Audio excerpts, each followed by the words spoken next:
ಸುರೇಂದ್ರ, ಈಗಿಂದ ಈಗಲೇ ಅವಳಿಗೆ ಅಕ್ಕನ ಕಾಲು ಮುಟ್ಟಿ ಕ್ಷಮೆ ಕೇಳಕ್ಕೆ ಹೇಳು.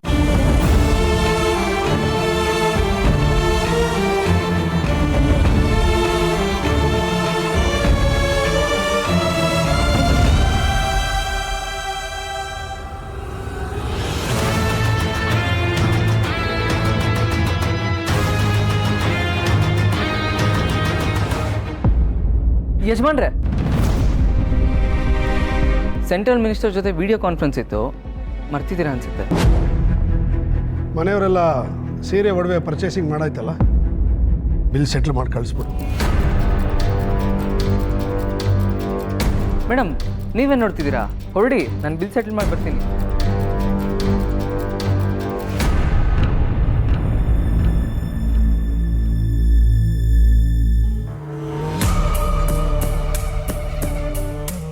ಸುಪ್ಪು ಏನಾದ್ರೂ ನೆಪ ಮಾಡ್ಕೊಂಡು ನಮ್ಮ ಪ್ಲಾನ್ ಹಾಳು ಮಾಡ್ತಾನೆ.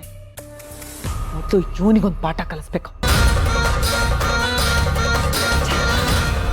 ಸೆಟ್ಜಿ, ಇದು 8 ಲಕ್ಷ ಚೆಕ್ ಇದೆ, 60,000 ಕ್ಯಾಶ್ ಇದೆ. ಹಾಂ, ಓಕೆ ಅಲ್ವಾ? ಹಾಂ ಸುಬ್ಬು, ಒಂದು ನಿಮಿಷ. ಇವತ್ತು ವ್ಯಾಪಾರ ತುಂಬ ಚೆನ್ನಾಗಾಗಿದೆ. ಇದು ನನ್ನ ಕಡೆಯಿಂದ ಕಾಂಪ್ಲಿಮೆಂಟ್ರಿ. ದಯವಿಟ್ಟು ಬೇಡ ಅನ್ಬೇಡಿ, ತಗೊಳ್ಳಿ ಸುಬ್ಬು. ಏನು ಲಂಚನಾ? ವ್ಯಾಪಾರ ಆಗಿಲ್ಲ ಅಂತ ಕೊಡ್ತಿದ್ರೆ ಲಂಚ ಇದು. ವ್ಯಾಪಾರ ಆಗಿದೆ ಅಂತ ಕೊಡ್ತಿದ್ದೀನಿ, ಇದು ವಿಶ್ವಾಸ ಸುಬ್ಬು. ತಗೊಂಡೋಗಿ ಮನೆಯವ್ರು ಕೊಡಿ, ಸಂತೋಷ ಪಡ್ತಾರೆ. ದಯವಿಟ್ಟು ಬೇಡ ಅನ್ಬೇಡಿ. Good, thank you.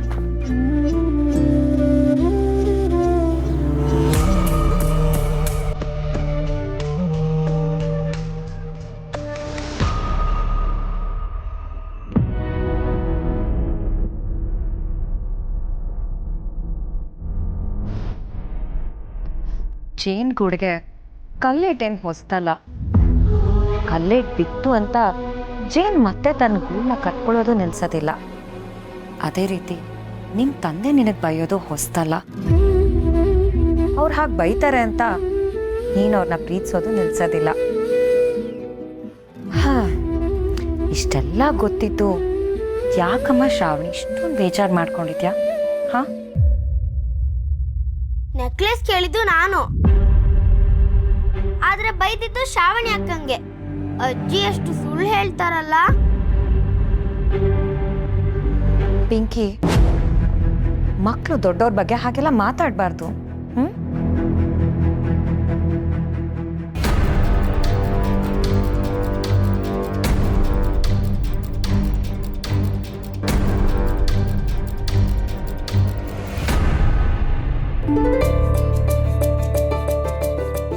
ಸುಬ್ಬು, ಬಂದ್ಯಾ? ಇವಳಿನ್ನೂ ಬೇಜಾರಲ್ಲೇ ಕೂತಿದ್ದಾಳ್ ಕಣೋ. ನೀನಾದ್ರೂ ಸ್ವಲ್ಪ ಸಮಾಧಾನ ಮಾಡೋ. ಸರಿ. ಪಿಂಕಿ, ಬಾ.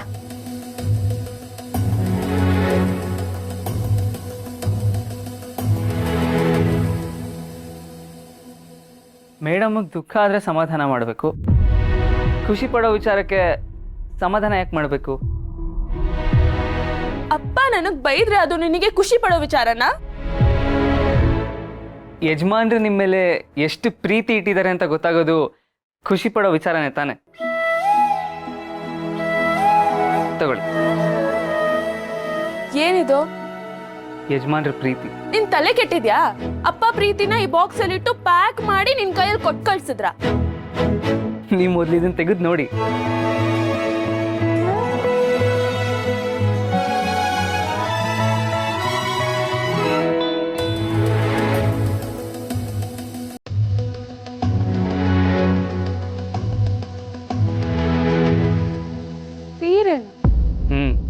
ಯಜಮಾನ್ರು ನಿಮಗೆ ಅಂತಾನೆ ಕೊಟ್ಟಿರೋದು. ಏನ್ ಹೇಳ್ತಿದ್ಯಾ ಸುಬ್ಬು? ಅಪ್ಪ ನನಗೋಸ್ಕರ ಸೀರೆ? ಹೇ, ಸುಳ್ಳು ಹೇಳ್ತಿದ್ಯಾ? ಅವ್ರು ಕೊಟ್ಟಿರೋದನ್ನ ನಿಮಗೆ ತಲುಪಿಸೋದು ನನ್ನ ಕರ್ತವ್ಯ. ಅದನ್ನ ನಂಬೋದು ಬಿಡೋದು ನಿಮಗೆ ಬಿಟ್ಟಿದೆ. ಯಜಮಾನ್ರು ಬೇಜಾರು ಮಾಡಿಕೊಂಡು ಈ ಸೀರೆನ ಕೊಟ್ಟು ಇದನ್ನ ಅವಳಿಗೆ ಕೊಡು, ಆದರೆ ನಾನು ಕೊಟ್ಟೆ ಅಂತ ಮಾತ್ರ ಹೇಳ್ಬೇಡ ಅಂತ ಹೇಳಿದ್ರು. ನನಗೂ ಸುಳ್ಳು ಹೇಳಕ್ಕೆ ಬರಲ್ಲ, ಇದ್ದಿದ್ದು ಇದ್ದಾಗ ಹೇಳ್ಬಿಟ್ಟೆ. ಬೇಡ ಅಂದರೆ ಕೊಡಿ, ನಾನು ವಾಪಸ್ ತೊಗೊಂಡೋಗಿ ಕೊಟ್ಬಿಡ್ತೀನಿ. ನನಗೆ ನಂಬಕ್ಕೆ ಆಗ್ತಿಲ್ಲ ಸುಬ್ಬು. ಆದರೂ ನಮ್ಮಪ್ಪನ ಮನ್ಸು ಏನು ಅಂತ ನನಗೆ ಗೊತ್ತು.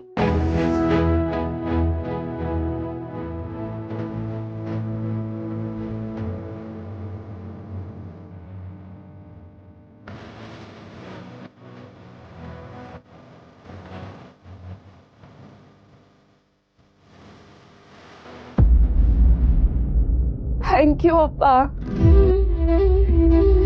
Thank you so much. ನಾನು ಹೇಳೋ ಸುಳ್ಳು ನಿಮಗೆ ಸಮಾಧಾನ ಕೊಡುತ್ತೆ ಅಂದ್ಕೊಂಡಿದ್ದೆ, ಆದರೆ ಸಂತೋಷ ಕೊಟ್ಟಿದೆ. ಸುಳ್ಳು ಹೇಳಿದ್ದಕ್ಕೆ ಸಾರಿ.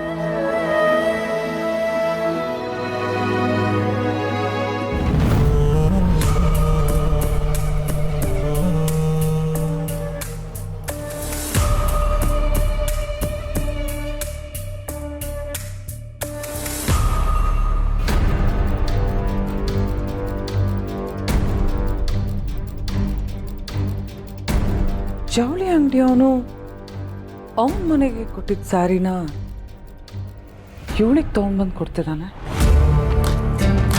ಏನೋ ತಪ್ಪು ನಡೀತಿದೆ. ಹದ್ದು ಮೀರ್ತಿರೋ ಇವನ ಮೇಲೆ ಇನ್ನು ಮುಂದೆ ಹದ್ದಿನ ಕಣ್ಣಿಡ್ಬೇಕು.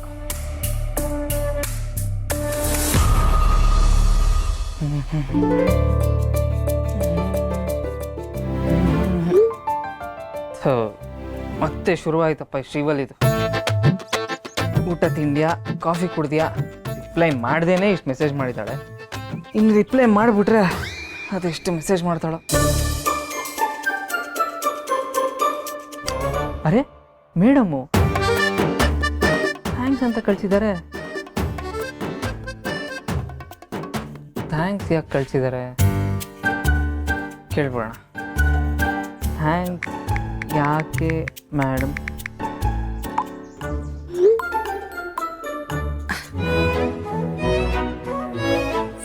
ಸೀರೆ ಕೊಟ್ಟಿದ್ದಕ್ಕೆ. ಅದನ್ನ ಕೊಟ್ಟಿದ್ದು ಯಜಮಾನ್ರು. ನೀನೇ ಅವ್ರನ್ನ ಕನ್ವಿನ್ಸ್ ಮಾಡಿ ಕೊಡ್ಸಿರ್ತೀಯ. ಅಪ್ಪ ನಿನ್ನ ಮಾತಿಗೆ ಹೇಗೆ ಕರಗ್ತಾರೆ ಅಂತ ನನಗೆ ಗೊತ್ತು. ಅವ್ರು ಕರಗಿರೋದು ನಿಮ್ಮ ಮೇಲಿನ ಪ್ರೀತಿಗೆ.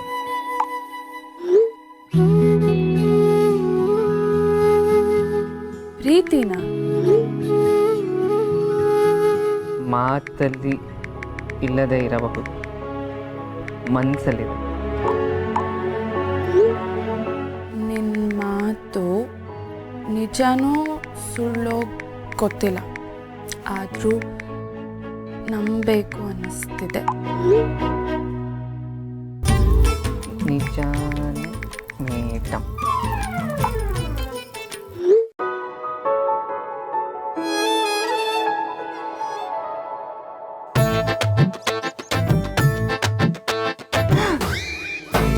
ಏನು ಇಷ್ಟು ದಿನ ಶ್ರಾವಣಿಗೆ ನನಗೆ ಮಾತ್ರ ಮೆಸೇಜ್ ಮಾಡ್ತಿದ್ಲು, ಇವತ್ತು ನಿನಗೂ ಮೆಸೇಜ್ ಮಾಡ್ತಿದ್ದಾಳೆ. ಅದು ಯಜಮಾನ್ರು ಇವತ್ತು ಶ್ರಾವಣಿ ಮೇಡಮ್ಗೆ ಅಂತ ಸೀರೆ ಕೊಟ್ಟರು, ಅದನ್ನು ತೊಗೊಂಡೋಗಿ ನಾನು ಕೊಟ್ಟೆ, ಅದಕ್ಕೆ ಥ್ಯಾಂಕ್ಸ್ ಅಂತ ಕಳಿಸ್ತಿದ್ದಾರೆ ಅಷ್ಟೇ. ಅಷ್ಟೇ ಅಷ್ಟೇ.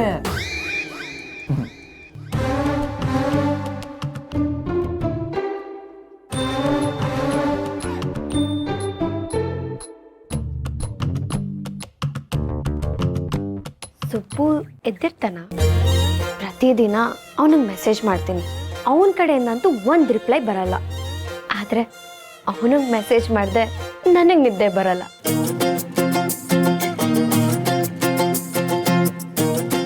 Good night. ನೋಡ, ಗುಡ್ ನೈಟ್ ಮೇಡಮ್. ಅಯ್ಯೋ, ಈಗ ಮೆಸೇಜ್ ಬಂದಿದ್ದು ಶ್ರಾವಣಿದಲ್ಲ, ಶ್ರೀವಲ್ಲಿದು. ಹೌದಾ? ಅವಳಿಗೆ ರಿಪ್ಲೈ ಮಾಡ್ಯಾ? ಓ ಇಷ್ಟೊತ್ತಲ್ಲಿ ನನಗೆ ಯಾರು ಮೆಸೇಜ್ ಮಾಡಿರೋದು? ಸುಬ್ಬು! ಇದು ಕನ್ಸಲ್ಲ, ನಿಜ. ಸುಬ್ಬು ಸುಬ್ಬು ರಿಪ್ಲೈ ಮಾಡಿದ್ದಾನೆ. ಅಯ್ಯೋ ಶ್ರೀವಲ್ಲಿ, ಮರಳಿ ಯತ್ನವ ಮಾಡು ಅನ್ನೋ ಮಾತಿಗೆ ಇವತ್ತು ಅರ್ಥ ಸಿಕ್ತು.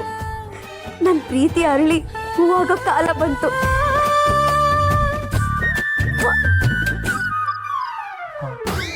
ಇದನ್ನ ಇವಾಗಲೇ ಡಿಲೀಟ್ ಮಾಡ್ಬಿಡ್ಬೇಕು. ಕೊಡಿ ಸುಮ್ಮನೆ.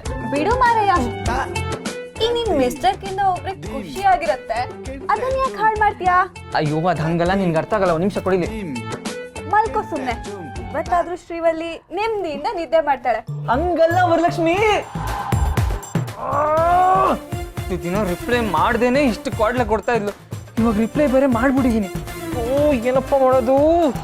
ಓ ಸುಬ್ಬು, ಯಾಕೋ ಮೆಸೇಜ್ ಮಾಡಿದೆ? ಯಾಕೆ ಮೆಸೇಜ್ ಮಾಡಿದೆ?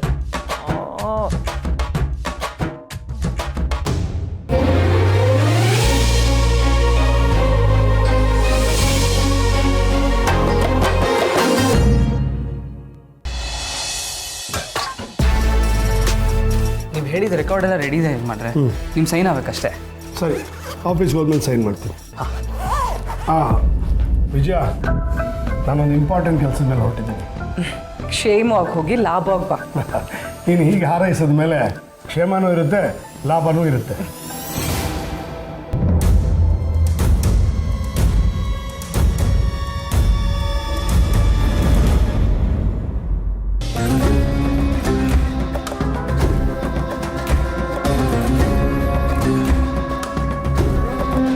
ಅಕ್ಕ, ಒಳ್ಳೆ ಕೆಲಸಕ್ಕೆ ಹೋಗ್ಬೇಕಾದ್ರೆ ಒಳ್ಳೇದಾಗ್ಲಿ ಅಂತ ಹಾರೈಸೋರು ಮುಂದೆ ಬರಬೇಕು. ಕಣ್ಣಿಗೆ ಬೀಳಬಾರ್ದು ಅಂತ ದೂರ ಇಟ್ಟಿರೋರಲ್ಲ.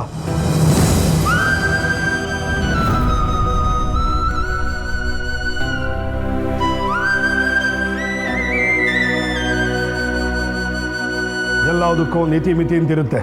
ಅವಳ ಯೋಗ್ಯತೆನ ಅವಳು ತಿಳ್ಕೊಂಡು ಆ ಮಿತಿಲಿರು ಅಂತ ಹೇಳು ಅವಳಿಗೆ.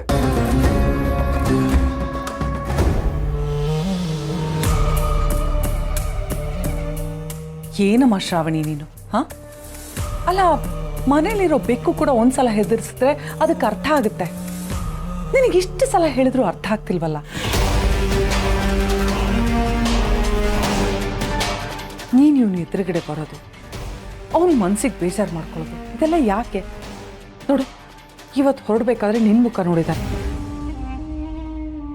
ಅಕಸ್ಮಾತ್ ಇವನಿಗೇನಾದ್ರೂ ಹೆಚ್ಚು ಕಡಿಮೆ ಆದರೆ ನನಗೆ ಎಷ್ಟು ಸಂಕಟ ಆಗುತ್ತೆ ಗೊತ್ತಾ?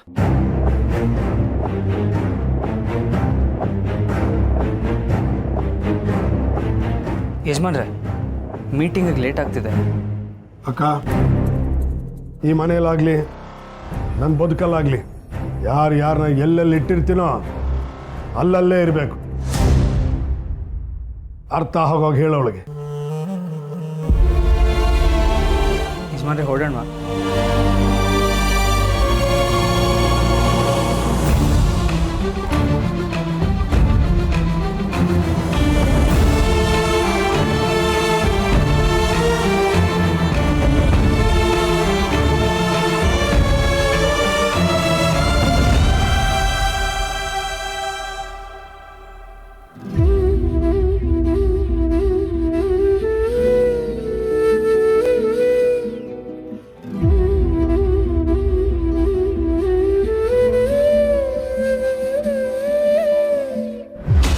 ಯೋಗ್ಯತೆನ ಅವಳು ತಿಳ್ಕೊಂಡು ಆ ಮಿತಿಲಿರು ಅಂತ ಹೇಳು ಅವಳಿಗೆ.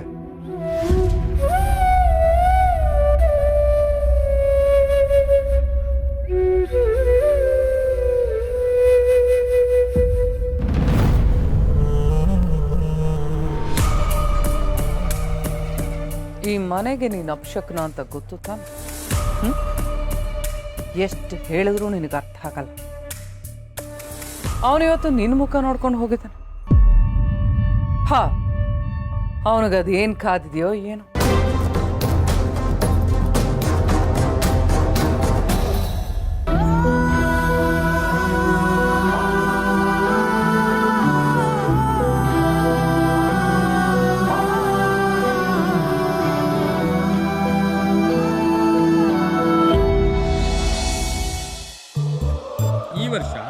ಅತಿ ಹೆಚ್ಚು ಮಳೆ ಆಗ್ತಕ್ಕಂಥ ಸಂಖ್ಯೆಗಳಲ್ಲೇ ಶನಿ ಮತ್ತು ರವಿ ಬಂತು. ಇದನ್ನ ನೋಡಕ್ ಹೋದಾಗ ರಾಜಕೀಯ, ಸಾಮಾಜಿಕ, ಆರ್ಥಿಕ ಬದಲಾವಣೆ ರೀ ಬೆಳಿಗ್ಗೆ ನೀವು ಟಿವಿ ಮುಂದೆ ಕೂತ್ಕೊಳ್ಳೋ ಸಾಲದು ಅಂತ ಆ ಮಗುನು ಕುಂಡ್ರಿಸ್ಕೊಂಡು ಕೂತಿದ್ದೀರಲ್ಲ. ಲಗ್ನವನ್ನ ಕೂಡ ಅನುಸರಿಸಿ ನೋಡಕ್ ಐಶು ಸ್ಕೂಲ್ಗೆ ಟೈಮ್ ಆಗ್ತಿದೆ, ಹೋಗಿ ರೆಡಿ ಆಗು. ಲೇ ಇವತ್ತಿನ ಭವಿಷ್ಯ ನೋಡ್ತಾ ಇದ್ದೀನಿ ಕಣೆ. ಏನ್ ಹೇಳಿದ್ರಿ? ಅದು ಯಾವ್ದಾರ ನ್ಯೂಸ್ ಚಾನೆಲ್ ಬರುತ್ತಾ ಅಂತ ನೋಡ್ತಾ ಇದ್ದೀನಿ. ಗುರು ಬಂದು 1 ಪ್ರಪಂಚದ ಜ್ಞಾನ ತಿಳ್ಕೊಳ್ಳೋಣ ಅಂತ. ಈಗ ತಿಳ್ಕೊಂಡಿರೋ ಪ್ರಪಂಚ ಜ್ಞಾನನೇ ತಡ್ಕೊಳಕ್ ಆಗ್ತಿಲ್ಲ ನಮ್ಗೆ. ಉತ್ತರಾಯಣ ಅಂತ ಕೂಡ ತಗೋಬಹುದು ನಾವು. ಕರ್ಕಾಟಕ ರಾಶಿಗೆ ಬಂತು ನೋಡಿ ನ್ಯೂಸ್ ಚಾನೆಲ್, ತಿಳ್ಕೊ. ಇದು ಈಗಷ್ಟೇ ಬಂದಂತ ಬ್ರೇಕಿಂಗ್ ನ್ಯೂಸ್. ನಗರದ ಮೇಕ್ರಿ ವೃತ್ತದಲ್ಲಿ ವಿದ್ಯಾಮಂತ್ರಿಗಳ ಕಾರು ಭೀಕರ ಅಪಘಾತಕ್ಕೀಡಾಗಿದೆ.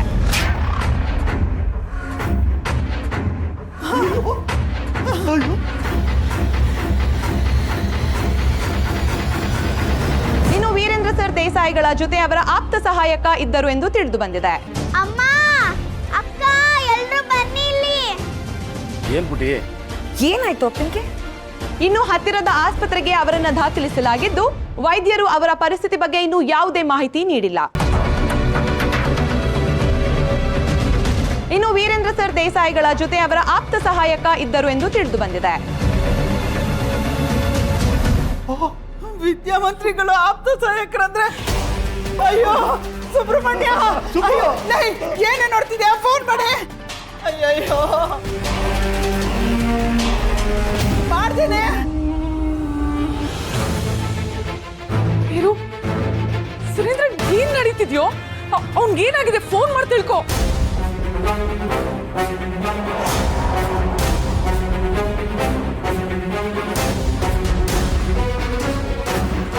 ಆಯ್ತಾ? ಸಮಾಧಾನ ಆಯ್ತಾ ನಿನಗೆ? ಈ ಅಪಶಕ್ನದ ಮುಖ ನೋಡ್ಕೊಂಡು ಹೋಗಿ ನನ್ನ ತಮ್ಮನಿಗೆ ಏನಾಗಿದೆ ಅಂತ ನೋಡಲ್ಲಿ.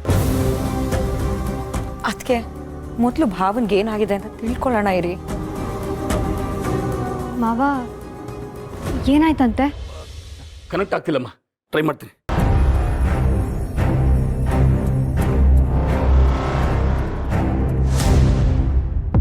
ಪಾಪ ಅವನು ಇವಳನ್ನ ಹೆತ್ತಿದ್ದಕ್ಕೆ ಅವನ ಗತಿ ಏನಾಗಿದೆ ಈಗ?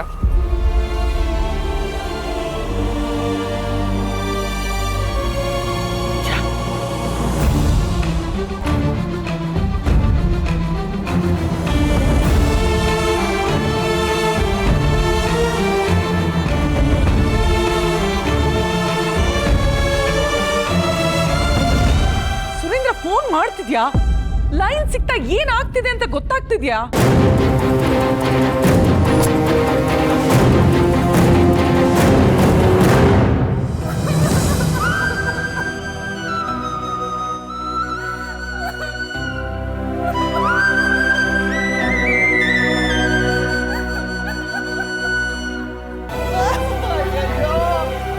ಸಿಗ್ತೇನೆ. ಇಲ್ಲ ಅಮ್ಮ.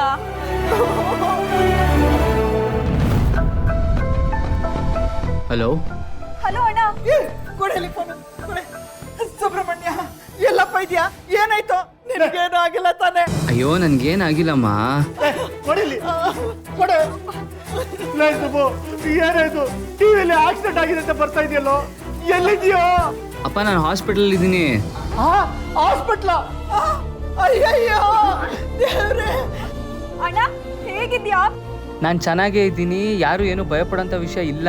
ಯಜಮಾನ್ರಿಗೆ ಸಣ್ಣ ಪುಟ್ಟ ಗಾಯಗಳಾಗಿದೆ, ಅವ್ರಿಗೆ ಹಾಸ್ಪಿಟಲ್ ಟ್ರೀಟ್ ಮಾಡ್ತಾ ಇದ್ದಾರೆ. ಮತ್ತೆ ಟಿವಿಲಿ ಭೀಕರ ಅಪಘಾತ ಆಗಿದೆ ಅಂತ ಬಂದಿದೆಯಪ್ಪ. ಆ ಟಿವಿಲಿ ಹಾಗೆ ತೋರಿಸೋದು. ನೀವು ಟಿವಿ ಆಫ್ ಮಾಡಿ ಆರಾಮಾಗಿರಿ, ನಾನು ಆಮೇಲೆ ಫೋನ್ ಮಾಡ್ತೀನಿ. ಹಲೋ ಅಣ್ಣ. ಸುಬ್ರಹ್ಮಣ್ಯ ಹೌದು ಹೌದು ಹೌದು.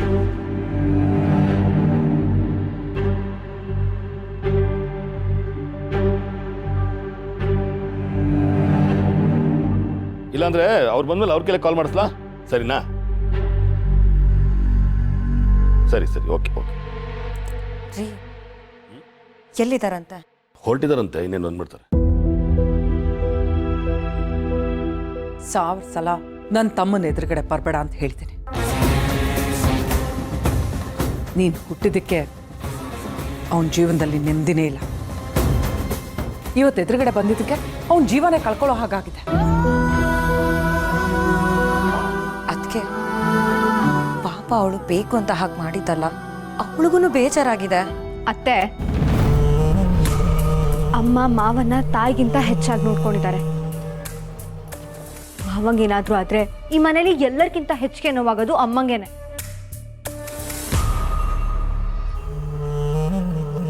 ಅದೆಲ್ಲ ಇವ್ರಿಗೆಲ್ಲ ಅರ್ಥ ಆಗುತ್ತೆ. ಆದರೆ ನನ್ನ ಯೋಚನೆ ಅದಲ್ಲ. ಈಗ ಇವಳು ಎದುರುಗಡೆ ಬಂದಿದ್ದಕ್ಕೆ ಇಷ್ಟೆಲ್ಲ ಆಗಿದೆಯಲ್ಲ, ಈಗ ವೀರು ವಾಪಸ್ ಬಂದ ಮೇಲೆ ಇವಳನ್ನ ಈ ಮನೆಯಿಂದ ಹೊರಗಾಕ್ಬಿಡ್ತಾನಲ್ಲ ಅಂತ